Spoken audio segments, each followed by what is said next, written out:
Dr. Karen Stewart is a clinical psychologist, sex therapist, and educator renowned for her compassionate, evidence-based approach to sexual health and relationship well-being. With a robust background in clinical practice, Dr. Stewart has dedicated her career to unraveling the complex interplay between mental health and sexuality. Her work not only challenges societal taboos around sex, but also empowers individuals to embrace their desires and build healthier, more authentic relationships. By bridging the gap between psychological science and practical therapy, Dr. Stewart continues to inspire change and foster a more informed, inclusive conversation around sexual wellness. With the practice in Santa Monica and online, Dr. Stewart provides a confidential and comfortable environment where clients can feel free to express themselves and to share their thoughts. Gosh, there's a lot to ask. I guess the first place to start really is to find out a little bit about you. What was your early life like? Do you think your formative years helped form the person you are today? What was your history? Well, my history is a little different. So I'm not from Los Angeles. I've lived here for many years. I got my formal education here. So I graduated from Michigan State. I'm from Michigan, from a small farm town in the thumb of Michigan, which is drastically different than my life now. And, when people ask me about my formative years, I think absolutely, they did change and kind of mold who I am. That kind of actually got me into the more relationship studies and, sexual health realm. I'm from a very traditional, Catholic family. My parents were married forever until my dad passed. And then my entire family tree is married. Like we're very, everybody stays together. When I got into high school, I'll never forget this. It sounds like it's out of a movie, but all my friends' parents started separating. And this was the first time I've ever heard of a divorce and unhappy marriages and cheating. And it was a really big deal. It kind of hit this weird wave. I'm from, again, a really traditional town where everybody gets married quite young and finds their partnerships and builds together. So people stay together forever. So I remember talking to one of my friends that unfortunately her father cheated. And I had this like weird flash almost. I mean, I was probably 14 or 15 years old of thinking, well, why weren't they happy? Like, why couldn't they stay together? Why couldn't they make this work?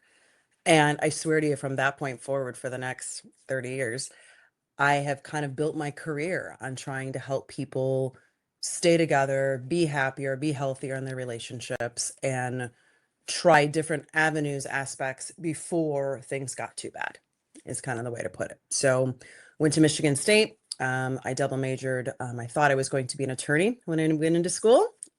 Drastically shifted gears when I decided that wasn't me. And I'm a psychologist. I didn't get into any big of the schools out in the Midwest, and I've always been kind of a California girl in my heart. So I looked into some schools in California, and I branched my career this way. And I've been here ever since. So I had my 25th anniversary here in California here recently, and I've stayed.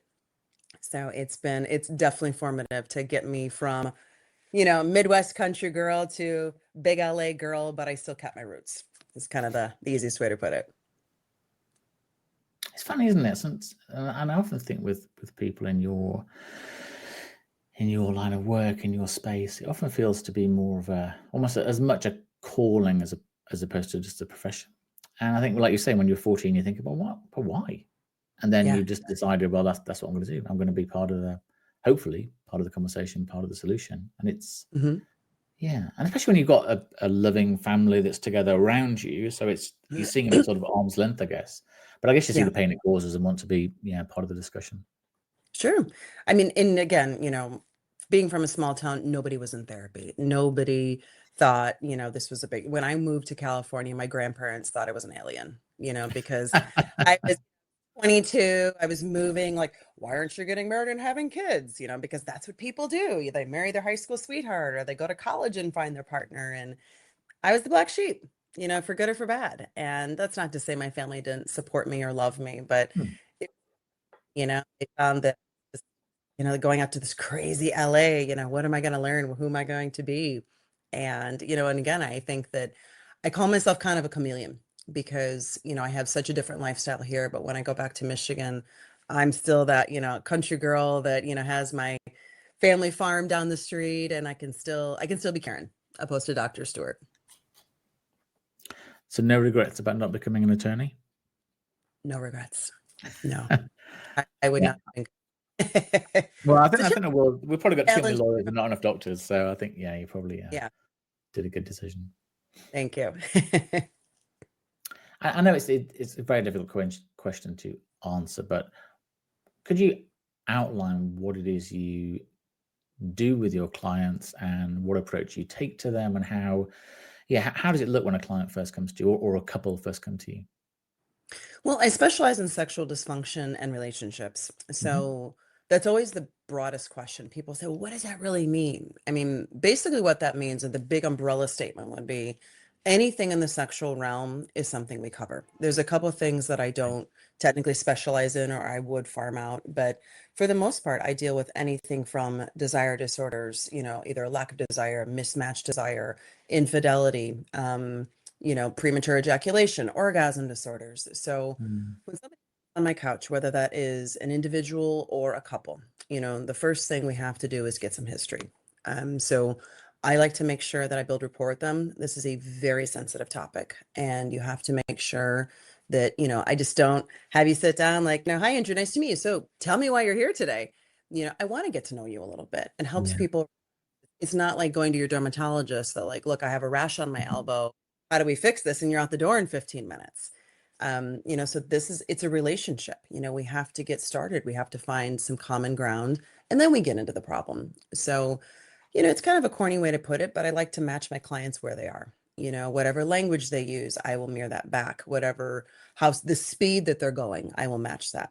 For instance, I do push them a little bit, if they want to talk about, their dog that passed away, when they were 10 years old, I will try to reframe it and get us to actually why they came here, because, they cheated on their spouse or their relationship's falling apart. But everything they talk about is information, so is that an avoidance, or are we dealing with a loss here? Are we dealing with some attachment difficulties?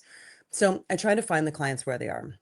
When we're dealing with a straightforward sexual dysfunction, for instance, when men come in, they are very different. It's very stereotypical, but they're like, hi, my name's Andrew. These are my 3 problems. How many sessions is this going to take?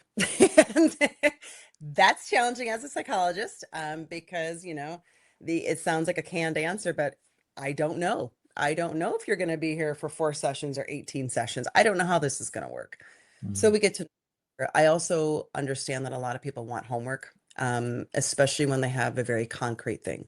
For instance, if somebody has premature ejaculation, I dealt with this yesterday. Somebody wants to know, I want actual steps where I can see marked improvement in my life.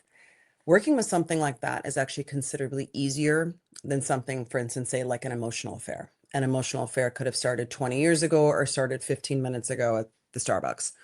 So when the guy I was working with yesterday, he wanted actionable steps to show improvement. And we've only had a handful of sessions, but even in the short time we've known each other, we have had considerable growth because he has markers that would show that growth.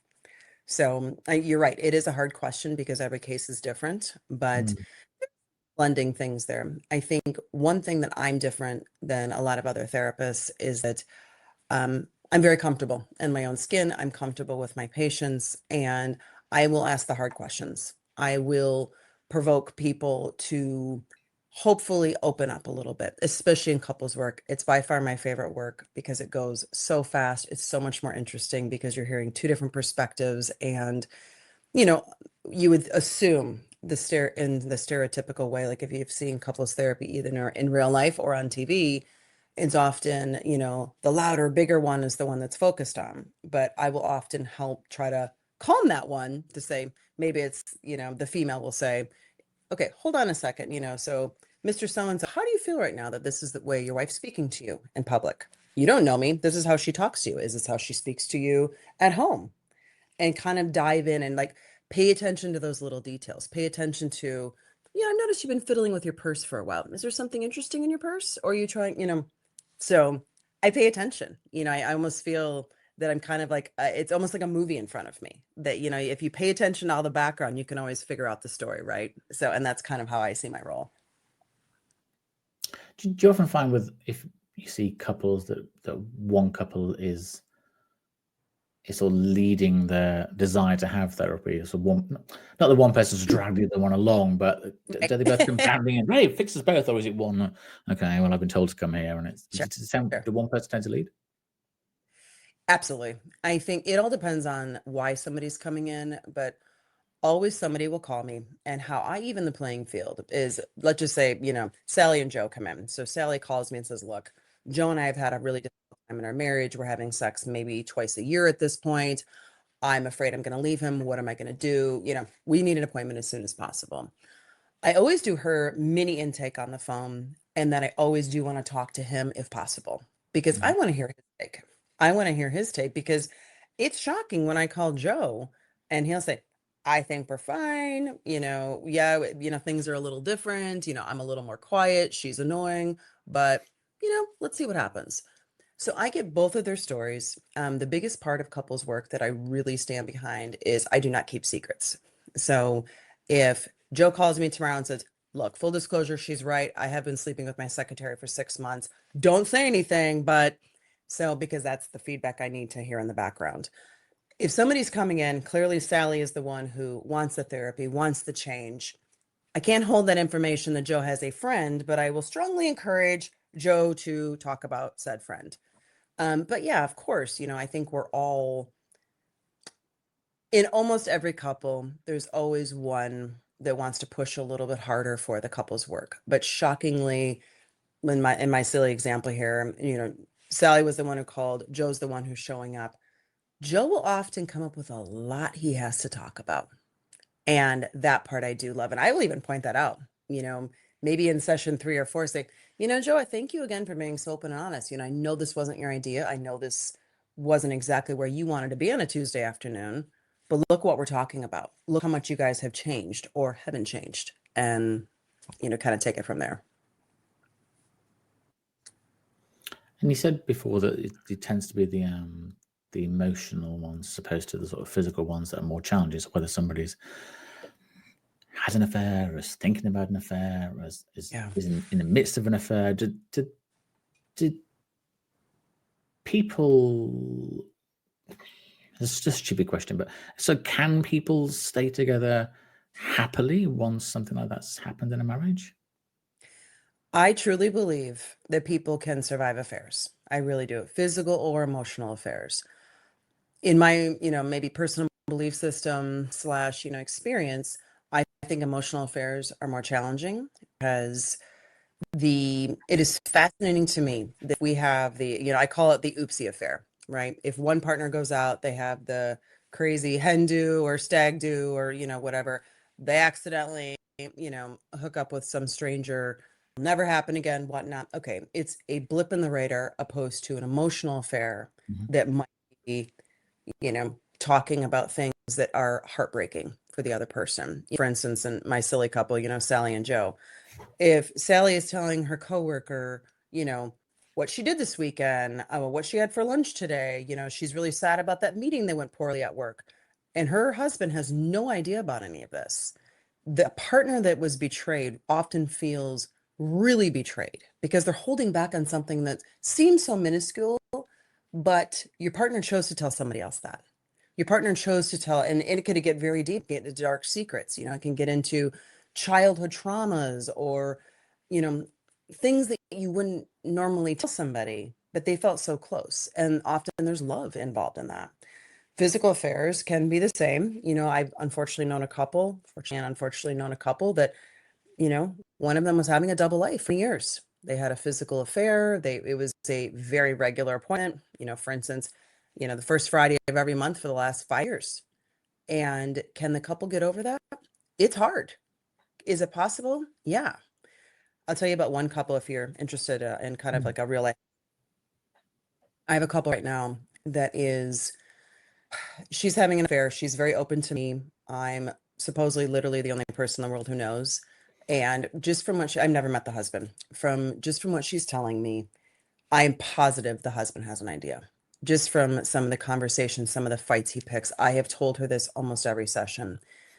Very recently, he flat out asked her. It was literally like, hey, can you pass the butter? Oh, by the way, how long have you been having an affair? And this has greatly improved their marriage because he knew there was something wrong. He blamed himself, he blamed their lifestyle, he blamed everything but the affair. But he said, I'll be honest, I've known for at least, 3 or 4 months. I knew, but I didn't know. Your body's different, your mind's different, you're just very closed off. This disclosure in their marriage has greatly improved because now all the cards are on the table. Now she has this huge weight off her shoulders. Oh my God, yes, I have. I'm so sorry. The affair it was ended, by the way, by the time they had this disclosure. But the reason I'm bringing this one up is because she was convinced that the minute he either approached her or found out, he would be done. Like literally door, out the door, bags packed. It's actually going to improve their relationship. They are now more physical. They actually want to be in the same room because, again, he was living in such betrayal and she was hiding such a huge secret that neither of them were themselves. So, they're having drinks with friends and they both are acting awkward because it doesn't feel good. It's a very long way of telling that you No, can't. it's a very good example, and I think probably one that a lot of people can resonate with. I mean, you have a relationship with somebody, you might have been in the relationship for 2 years, 5 years, 20 years, 30 years, who knows? And when you start the relationship, you're both different people. And as you go through life, like I say, you move places, you move jobs, you have children, you don't have children, all those things happen. And yeah, we're coming up to one of those milestones in our marriage now. So both my children will be going off to university in a couple of years. And suddenly, from having a house full of children and noise and mess and everything else, you're going to look over and think, oh, it's just the two of us. And I do wonder sometimes that sort of empty nester thing, whether suddenly you become sort of passionate sort of lovers again, or you look at each other and think, God, maybe we're just here together for the children. Not us, but just in general terms. Okay. I think more and more we do have those life milestones, whether it's a pregnancy or it's empty nester or it's the menopause or it's whatever it's going to be. There are things that physically change the situation. And I do think being able to talk about that with an expert is, you just hope more and more people do recognize the need to have that discussion.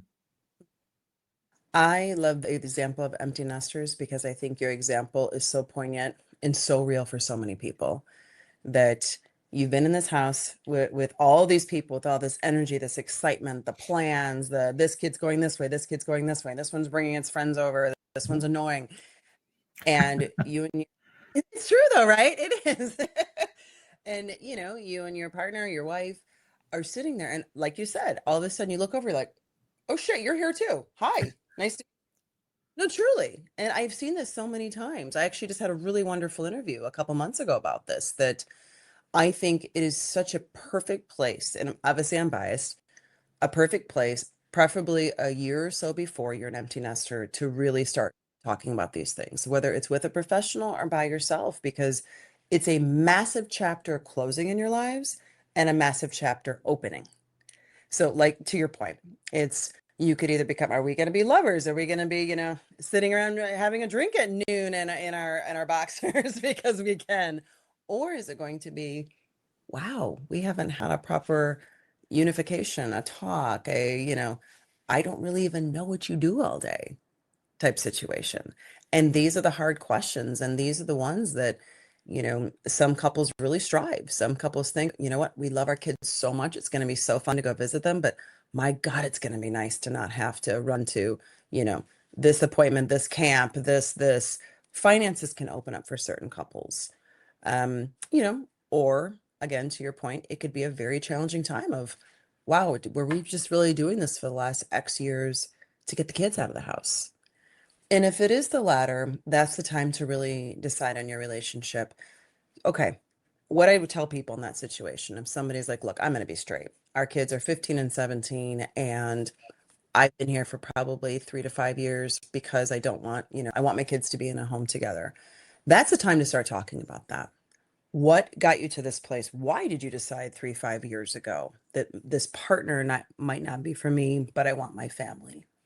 Could you reinvent your relationship? Your relationship, you clearly put parenting ahead of your spouse, ahead of your marital vows, ahead of your commitment to each other. How can we reverse that? because your partner is going to be here. Your kids are on their own now. I mean, figuratively and literally in certain ways. But how do you reconnect with your person in that way? And in the time when people don't want to reconnect, how do we do this in the most effective, loving way to start our lives separately with keeping this family together in the actual, family unit, but we're going to be separate? It's big decisions, and a lot of people struggle with that. Yeah, so much of it is about communication, isn't it? So I think when you first get together with somebody, you're exploring what the other person likes or doesn't like all different things, whether it's in the bedroom or wherever, in what you eat, all those things. And then you sort of, after a couple of years, you pretty much know what the other person likes and doesn't like. And it's funny, you don't sort of go back every year and say, right, so we've had a year, so what is it you want to try this year? Or do you want to try anything? Right. You want to stop this year? You get 20, 25, 30, 40 years down the track and it's, oh, yeah, that thing where you've always kissed me below my ear, I've always hated that. or that thing where you suck my toes and that makes me feel sick. Or, well, I really love it if you did this. And we just don't have that. I don't know whether we have the confidence to do it, which is so strange because you're with this person, you've been with this person for X number of years, and it could be 5 years or 40 years, makes no difference. But it almost seems sometimes that's the hardest person to have the conversation with. And I'm sure that Joe or Mary is probably having that conversation with their work wife or their work husband. Absolutely. And Yes. that's hard. I think the hardest part of that, especially if you want to look at the stereotypical way relationships are, females talk to females. Your female partner will tell her girlfriends, my gosh, I hate when he kisses me below the ear. It is so annoying, but I know he loves it. So that's why I haven't said anything. But it's like, chipping that paint that every time he does it, I hate it. Or in the positive way, it's, you know what, I really, I want to go try that restaurant. I want to go try that thing. We're talking about vacation. We always vacation at X. I really want to try Y. It's fascinating how much friends know opposed to the partner. So one thing I try to tell couples, that are going through this is, and again, it sounds so corny and cliche, but there is validity to it. You have to start dating each other. When we first meet somebody, they are the coolest, smartest, funnest person in the room. Oh my gosh, you like peanut butter and jelly? So do I. That's amazing. And 5 years later, you're like, oh my God, he likes peanut butter and jelly. I cannot believe I like somebody who likes this. It's that shift. Or it's the time where you wanted to explore different foods, or, just sitting on the couch watching a show together was the best Friday night ever. You have to talk about these things, and to sit down and say, right, okay, so what kind of shows do we want to watch? Do we want to mix this up? Do we want to change the room around or move our furniture around? Change is good. We all fall in those ruts. And before it gets challenging, before it gets bad, talk about it then, and to have the confidence, like to your point of saying that, I mean, he kissed me under my ear and it drives me crazy. I hate the sound of it. It feels awful. It's okay to say that, the 100th time, the 1000th time somebody said, like, I got to be honest, and maybe blame yourself. Like, my skin's really sensitive these days. Honestly, that just doesn't do what it used to do for me. Maybe could you try this?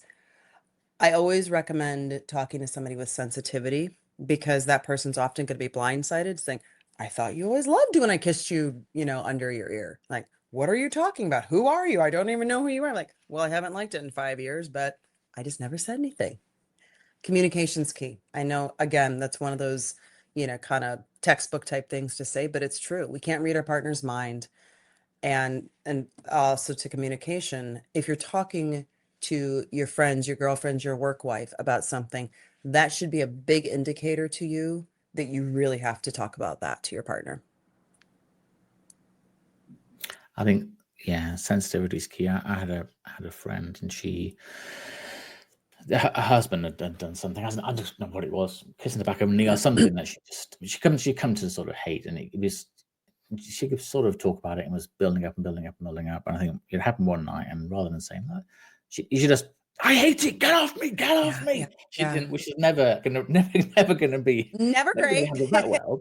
And it took them quite a while to get over this little thing, which was, when it kissed back at my knee, I don't feel comfortable about my legs. They're not as attractive as they used to be. I feel really uncomfortable. Right. Absolutely would have been done and gone, but she got to this thing and is like, okay, the cork coming out of the bottle. Literally was, yes. It was a big You're explosion. absolutely. And I mean, I'll be frank, I've done that. I've done that where there's these little things, and I call it like chipping the paint, where instead of getting it when it's, this much, I waited until it was this snapped. And I caught myself like, wow, that was really shitty. Why did I do that?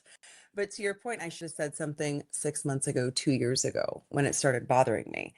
And again, there's a fine line there. You don't want to tell your partner, 4 times a day, "Oh, I don't really like that you do this. How you did that, I'm not really a fan of that either."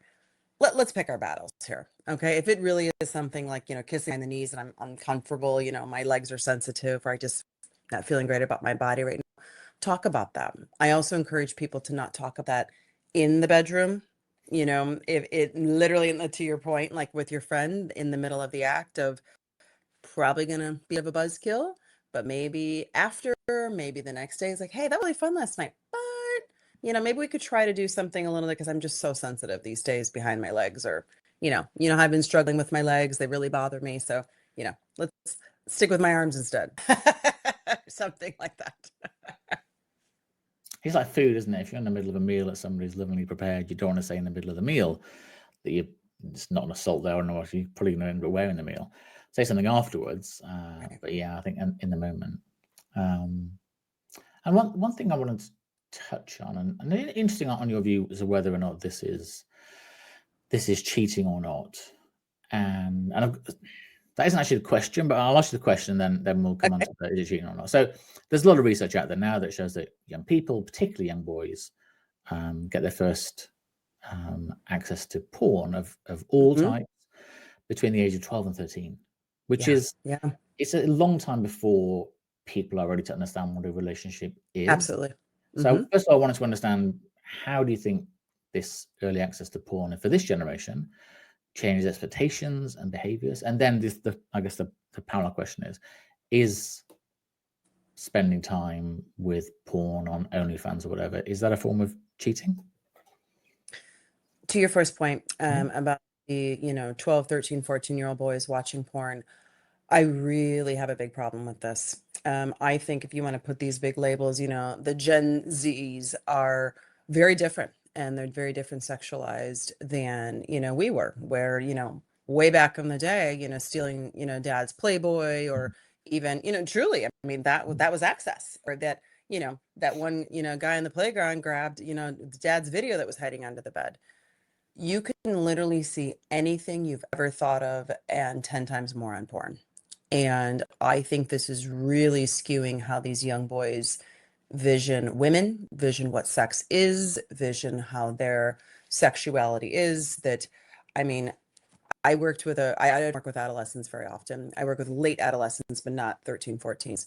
But I did a consultation with somebody who needed a little help. And there was this boy who was trying to have a, gangbang, because thought that was normal. He tried to get his 4 or 5 friends together to have sex with at 14 years old, because like, well, that looks fun. I mean, it's fun. The girl likes it, clearly. So I think it's this very skewed thing of what actual sex looks like. And by the time they get to me and their, early 20s, mid 20s, they're bored of sex. They find sex in regular women boring. They're jaded. I have had literally men in their mid 20s with erection problems, because they have chronically masturbated for 10 plus years in a very aggressive way, and they're bored. They find sex vanilla. My girlfriend doesn't look like this. So it's the overstimulation of sex at a very young age, which really changes brain chemistry, especially at age. I mean, if you think about it, if you were having, drinking Red Bull every day of your life at 13 and 14, and then you cut it off, say at, 16, 17, and you titrate down to coffee, you're gonna like, coffee's what? This does nothing for me, because you started high. So it's not good. It's really not good. And I think it's, I don't know how we can change it. This is just a runaway train. Kids have access. Every kid, that age has a phone in their pocket. You can put all the safety features on, but, your kid has the safety block, mine doesn't. So, our kids are looking at the stuff on the playground type stuff. It's not good. So I think it absolutely has changed how people date, how people interact sexually. Fascinating that there's this big study right now that people aren't dating as much. They're either just hanging out or having casual sex, or not interested in sex. because they are on their screens all the time. So, they're either masturbating more or they're just not interested in human interaction. But that's beside the point. So anyway, yeah, I think it's very, very messy. Your second question, which is a much bigger question, is OnlyFans, is porn cheating? I get this question a lot. I have worked with a lot of sex addicts and porn addicts because, again, the access to porn is so readily available. It's free. It's on every one of our devices. We, both of us could literally click two buttons and find, naked beings. It's a fine line, to be honest with you. I get that question a lot. I don't think there's a black and white answer to it. I think it's based on relationship. In my opinion, I guess if you want big, broad stroking opinions, that is cheating, is it a form of cheating to look at pornography? It's a fine line. A lot of couples would say, do what you have to do. It's your private time. Some couples enjoy porn together. Some couples use that as a form of foreplay. They agree upon certain things that they're going to watch. They agree with they're not going to watch. I think where it becomes more in the quote cheating realm is when it's taken a notch, whether it's an OnlyFans, whether it's the private chat rooms. In my experience, when couples where one partner has paid for these, opportunities to talk to, stereotypically, it's a male paying for a female's attention, whether it's on OnlyFans. So it seems more real. It seems more interactive. And to shift your question a little bit to the real modern day is VR porn. VR porn is huge right now, where these men literally feel like they're having sex with these like either famous porn stars or these very voluptuous, sexy ladies. They're either paid for it or in the privacy of their own homes, but they're having full-blown, sexual experiences, orgasms, and their partners catch them, and it's really uncomfortable because they feel like you just literally just had sex with porn star so and so, like it's in, it's on my screen, like, well, you're acting like you just had sex with somebody, and I know what you did with this person, and you're telling them what to do, and it's messy, to put it nicely, Andrew. It's messy. So, is it a form of cheating? For a lot of relationships, yes. Other relationships, no. Yeah, being caught masturbating when you're younger to a magazine felt sort of, oh my God, terrible. Walking on somebody with a with a VR headset on, and they're going at it, and they don't know what happens. Yeah, it's funny. I talked to an adult content creator a few weeks ago, and she was absolutely lovely. And a couple of things she said that, look, we make porn, and the hope is that people look at some of the porn and they think, well, I want to try that, don't want to try that. And he said the last thing we want is for people to look at porn for education, because that's not what it's for. Exactly.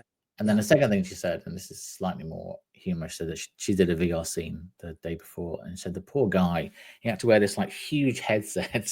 He liked to hear. He couldn't get near her really, so he was just sort of leaning back with this big headset on. He said it was just. So the poor guy was just then trying to perform as well with this huge sort of headset on. I said, yeah, it's not quite as sexy as it appears sometimes. No, but you're right. It should be. It's entertainment. It's not real. It's not, and I think that's the, for couples, that's the biggest thing. Like, why is my husband only looking at, this ethnicity, this body shape, that those women look exactly opposite of me? And the answer is because it's fantasy. The fantasy part of it. And if you can split the fantasy and reality, and you can still, and, I guess a second point of the question is that when porn becomes a problem is when porn becomes your reality and your reality gets pushed away. If you are engaging with porn on a regular basis and ignoring your spouse or your partner, you rather just go, frankly, go masturbate in the bathroom opposed to connecting with your partner, that's when you need to take a second look at what you're doing. Let's be frank, masturbation is considerably easier than having sex. It is almost guaranteed good time. It is easier. There's no feelings involved. There's no performance anxiety. It is all about having the release, the relaxation, the taking care of yourself. A lot of people, especially these younger guys, they rather go do that than try to go get the number at the bar or try to talk to these girls online or, deal with the apps. I'm getting rejected here and there. This one, I took her to dinner, never heard from her again. But, the nice lady on the porn site, makes me feel good. It's free, it's easy, boom, done. And that's when it becomes a problem. So that's when I think that, especially in the relationships I've seen, when they consider it cheating or infidelity, it's because you haven't touched me in 6 months, but I happen to know you masturbate at least 4 or 5 times a week. And that's really hurtful for a lot of people. Really hurtful. And it's very damaging to a relationship. And back to the point you made before about younger guys getting erectile dysfunction. So a friend of mine, she's a bit younger than me, but she tends to date guys in their sort of 20s. And she was saying it's a real problem. Yeah. She's stunning, and this is like, what are you doing? And they really struggle because, like I said, they've almost become not immune. What's the right word? Desensitized. That's the right word. They sort of become desensitized because everything they watch is typically more and more and more. Yeah, and exactly. you get to the real thing, and it's like, Oh, your body doesn't look like that, or you're not going to do this position or this act, or well, and then if you think about the physical act of it, and this is kind of where the medical meets the psychological, is that when men, especially chronic, women have the same problem, which I'll get to the women secondary, but for men, if you masturbate on a regular basis, and let's be frank, it gets, physically, your grip gets tighter. Often people, they, stop using lube because it feels different and they're trying to mix it up. No human body can replicate that feeling.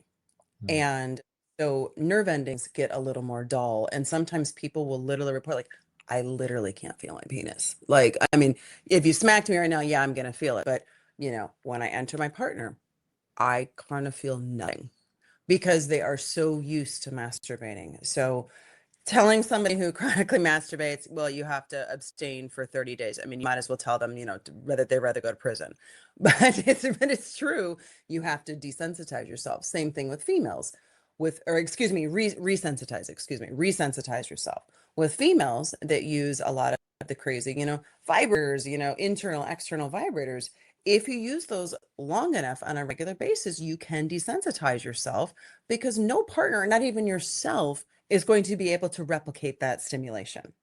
So it goes for both sexes, but stereotypically it is more of a male problem because they want to have that release. But you're absolutely right. You never would have heard of that, say 20 plus years ago, where there's a guy in his mid 20s that isn't able to perform. That was so much more of a rarity. Maybe that was a medical condition attached to that, or a form of trauma, opposed to somebody who has been desensitized because he's watched porn for 15 plus years, and now he only can be stimulated to porn, opposed to real women. Yeah, I mean, I think a lot of the responsibility does come down to guardians, parents, etc. I mean, when I was growing up, my dad never talked to me about porn, because there wasn't any need, really. It was Sure. a magazine. That was it. It was a magazine, and oh my God, Sure. the lady's got no clothes on. This is extraordinary.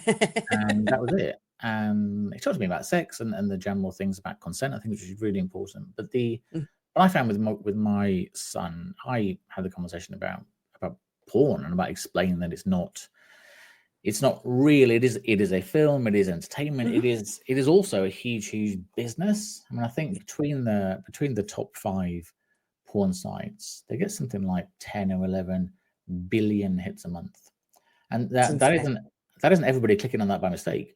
There are people that are intending to go on like 10 billion. So it's a massive business for data. So they're harvesting so much data. That's what they want, really. It's not that's not, they make their money through advertising, through data, not through the actual porn clips themselves. Right. So it is a big, when we think about it as being a business, an entertainment business, it's quite different, I think, than thinking of it as being sex, because it's not really about sex. It's about data, and it's about control and all the things that we should be worried about, really. Well, I think you're absolutely right. I think, and first of all, good for you for talking to your son about that, because it's a really awkward conversation. I think the stereotypical response for parents is, don't look at that, put the blocks on the phone. We all know where there's a will, there's a way. And again, every kid on the playground, every kid at school, on the bus, whatever, has a phone in their pocket these days. And that one kid with the big brother is going to show, all you have to do is go to this to click this and click this. And boom, now the whole bus is watching porn. I really like that you said that. And I would strongly encourage other parents to say that, because it's real. It's real to say this. it's just like it's fascinating to me that people will say, and I know it's a little different, of course, but people have no problem saying, don't do drugs. If somebody ever approaches you with drugs, don't drink alcohol, don't do drugs, don't take that random pill, you could hurt yourself. They don't talk about porn and sex in the same way. They'll talk about sex, don't get your girlfriend pregnant, don't get disease, you don't, be careful, use a condom. But when it comes to porn, nobody talks about that. They're like, oh, it's just porn. We all did it. No, no, no. The porn is, and by the way, the porn is drastically different now than it was back in the day. It is not the same. I mean, because again, everything is so much more salacious and big, and we get so desensitized. I mean, if you think about the porn that stimulated you back 20 years ago, your son would probably literally giggle at it because really, I mean, like because I think it was, and yes, of course there was, because if you think Playboy was cool when we were younger, Playboy is technically a very tasteful magazine to show, beautiful females. Even the videos were still softer porn than the crazy stuff that's online right now. You would almost have, and it sounds silly, you would almost have Playboy out on the coffee table. It was because there were a lot of amazing writers wrote for it. There were a lot of beautiful women in there, and it, like I say, it's sort of porn that turned me on. Whatever 30 years ago was the sort of thing that you would see more. You'd see more in Game of Thrones now, or programs like that on television. Excellent point. Yeah, no, you're absolutely right. I mean, there's full frontal nudity, and you're right. In shows like Games of Thrones, and which was a wildly millions and millions and millions of people watched that on their living room couch with their partners, even sometimes with their kids if they were old enough, and they're seeing this stuff. That's what our Playboy porn used to be. I mean, the world is so different now. It really is. And the fact that could even like HBO, it wasn't some pay-per-view, naughty at 2 a.m. It was HBO. One of the things you said there, I wanted to touch on, and it is really interesting because I've read the same research about. I think the research that I read said that nearly half of young men from Generation Z aren't dating, and they report far higher levels of loneliness. And I do think loneliness is a big concern in society. I think we've got far more single person households, far more people will say they leave work on a Friday, don't speak to somebody on Monday. And I think apart from the sexual act and sexual intimacy, whatever, the sheer volume of loneliness we've got now seems to be a real concern that isn't being addressed. I think you're exactly right. I mean, I think the low-hanging fruit reason for that is, the pandemic. A lot of these, especially in their formative years, were literally locked up. When the pandemic hit here, and I think, you guys had it pretty hard too. I mean, here in the States, especially, certain parts of the States. I mean, I lived in LA at the time. I didn't see my friends physically for months. We would do a lot of we did the park where we're all, socially distanced and stuff. But if you think the teenagers is when we form a lot, even younger than teens. That's when we form a lot of our, how to talk to make friends, how to date, how to, interact with each other.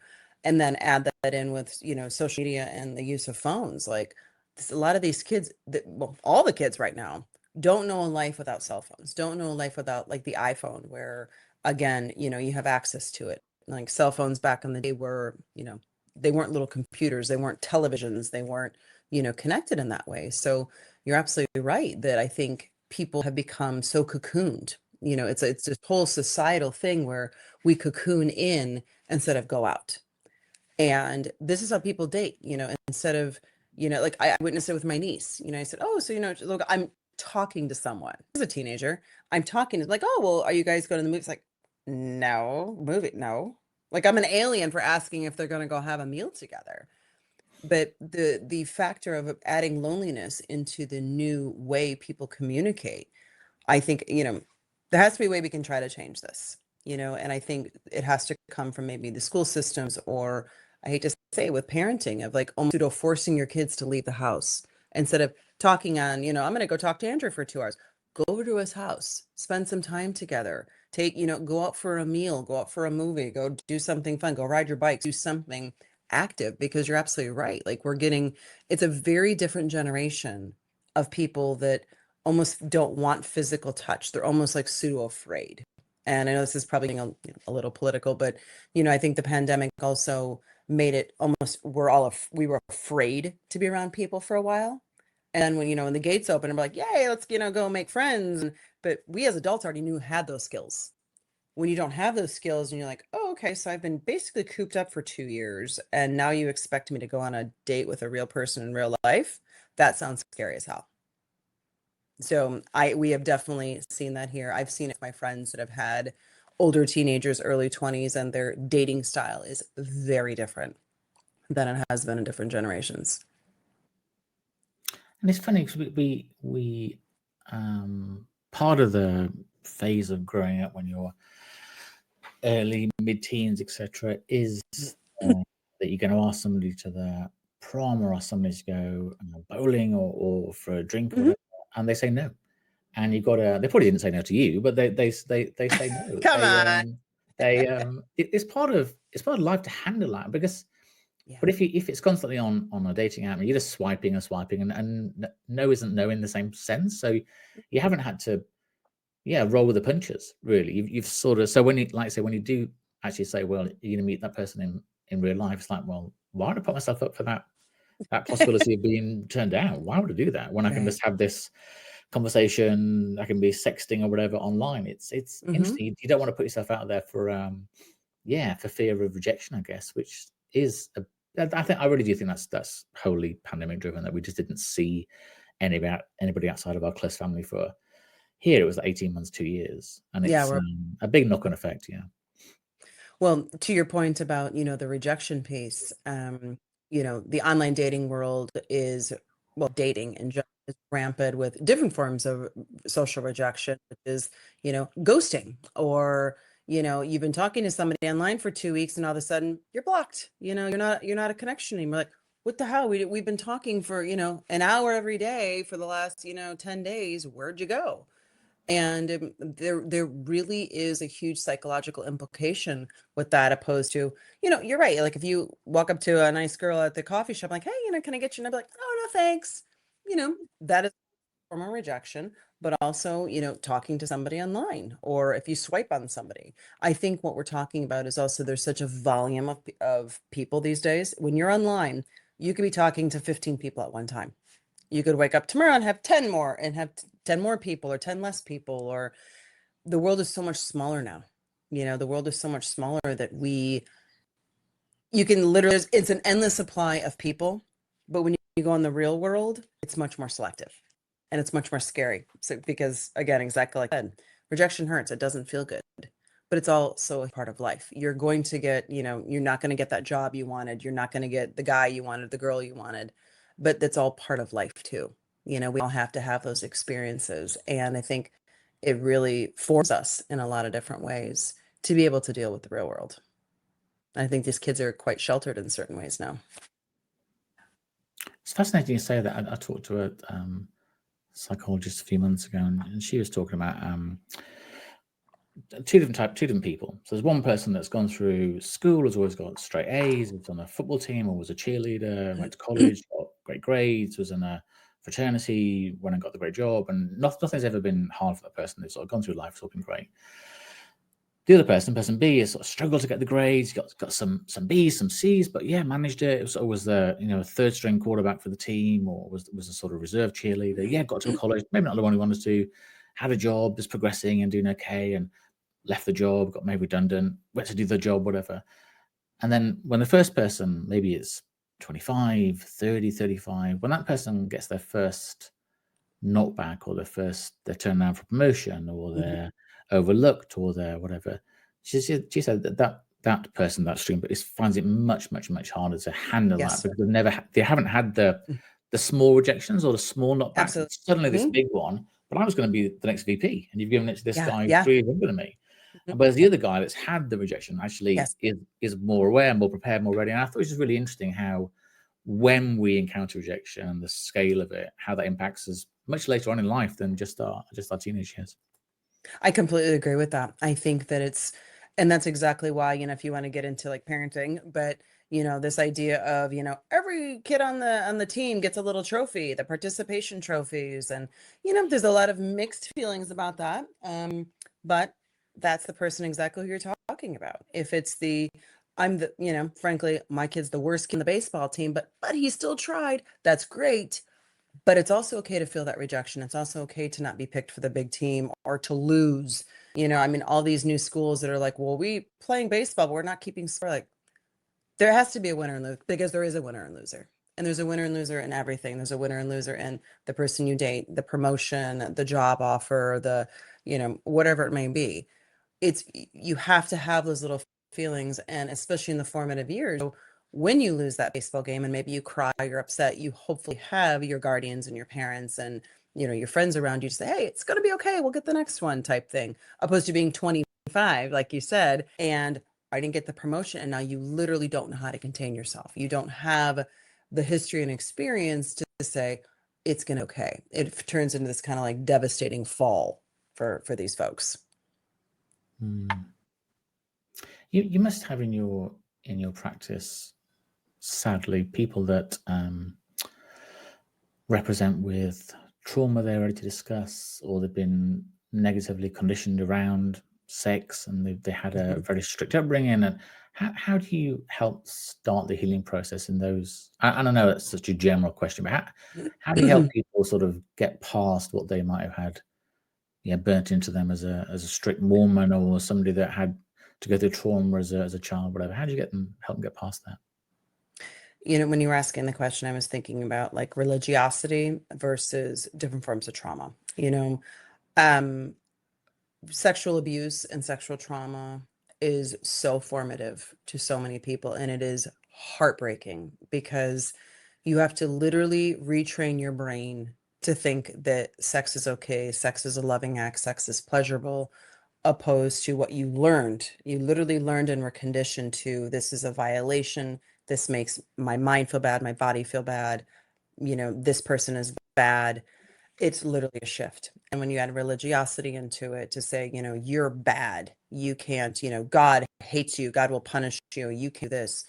It's two very different forms. So if you think about physical sexual abuse and trauma, that person, the earlier you can start talking about it, the better. I've worked with folks that are 19, and I've worked with people that are well into their 40s that are just discovering this. And it unfortunately does change the way you form relationships and how you enter into the sexual world. It's a slow process. I personally believe it does depend on what you suffered and how you are in this world. There's often two different ways you could go. You could go way one, which is you completely deselect yourself. You take yourself out of the ring and just almost become asexual. Then you see the stereotypical teenagers become overly sexual, and kind of have that's the way I get attention and affection. Then when those folks get into the adult world and they want to have formative relationships, maybe they found a person that they love, the biggest training you have to offer that person is to, again, show them sex is a loving act. You have found a partner. I highly recommend taking it extremely slow with your partner. If you're in a monogamous relationship, touch, feel, maybe no actual intercourse sex. Like, let's just do foreplay type things to your level of comfort. I really encourage them to bring their partner in so I can help the partner have that patience with their partner. Because if you have partner A that's traumatized and partner B that has had a quote normal sex life, they're expecting, well, third, fourth, fifth, whatever date, I want to have a little fun. And then partner B is like, absolutely not. Oh, mayday, this is bad. To help blend those things in, to be gentle with yourself, be gentle with your partner. But, those scars do last for a very, very long time. It's not impossible by any means, but it's a pretty bad scar.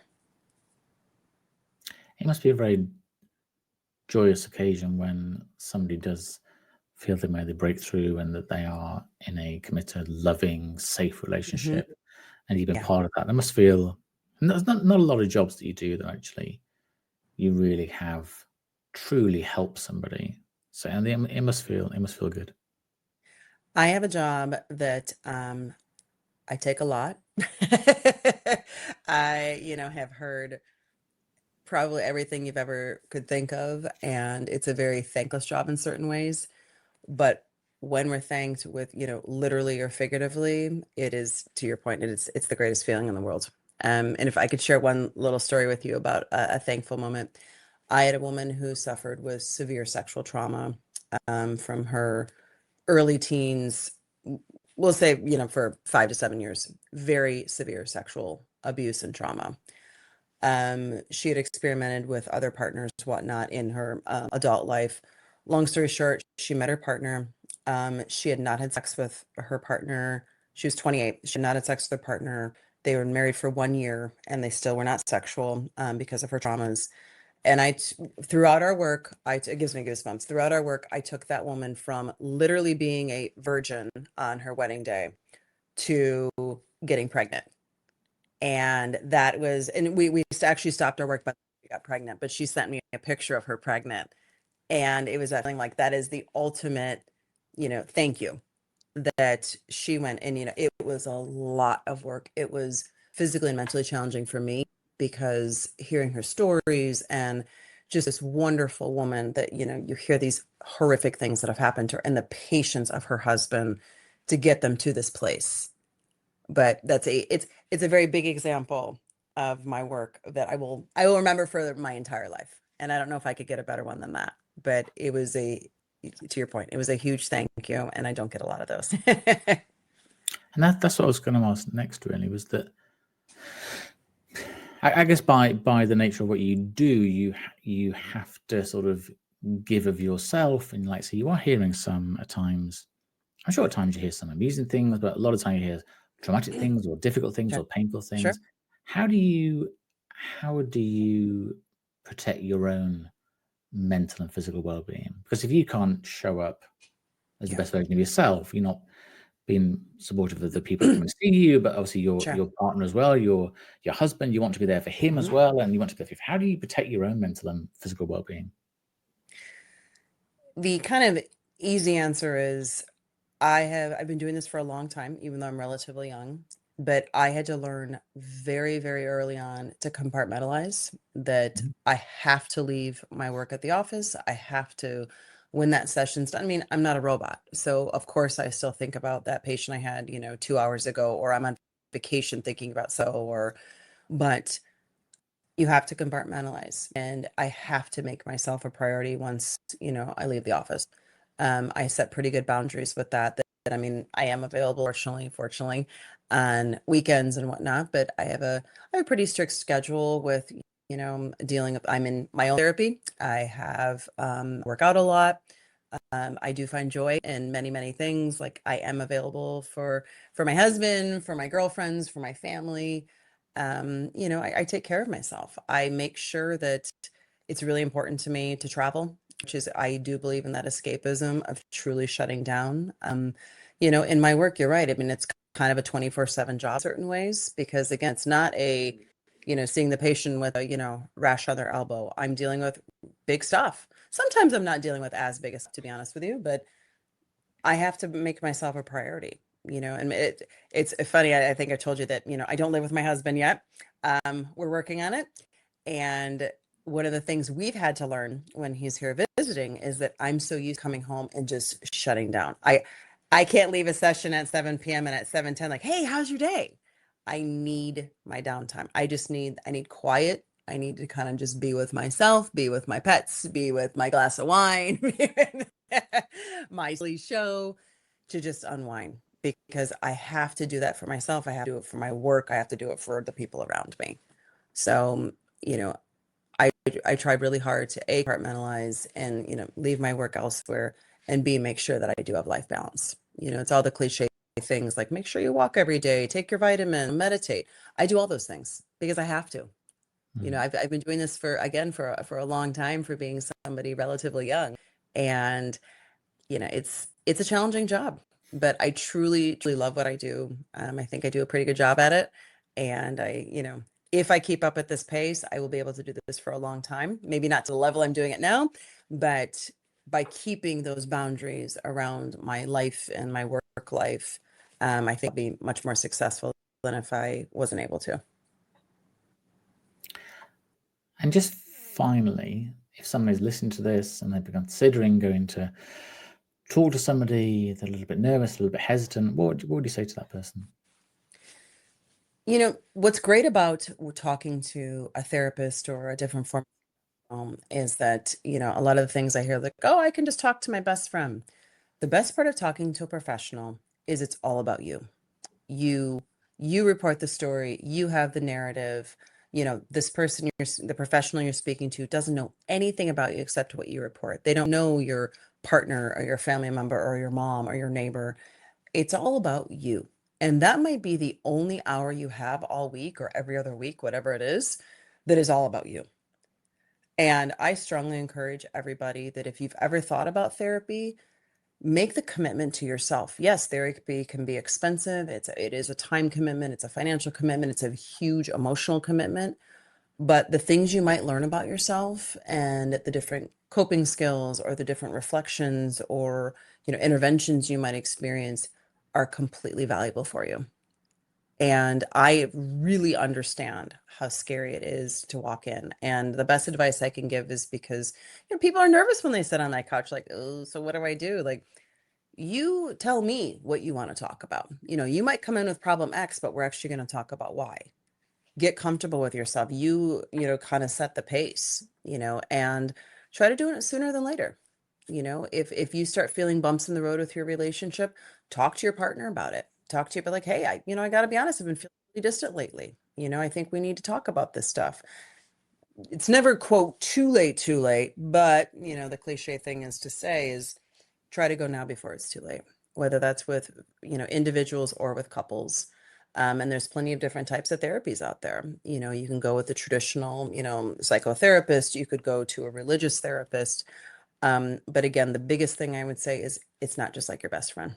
You know, you're very fortunate if you have those friend or friends that can talk to you and can hear your experience, but they're also going to come with a little bit of bias and a little bit of judgment because they often know who and what you're speaking about. When you talk to a professional, you control the narrative. So I do really encourage people to reach out to professionals. It's a great answer. Yeah, Thank if you. I had a lump on my arm, I wouldn't go to my friend and say, "Look, can you just cut that out for me?" You might be a good amateur. They might have a sharp knife, but it's not quite the same, really, is it?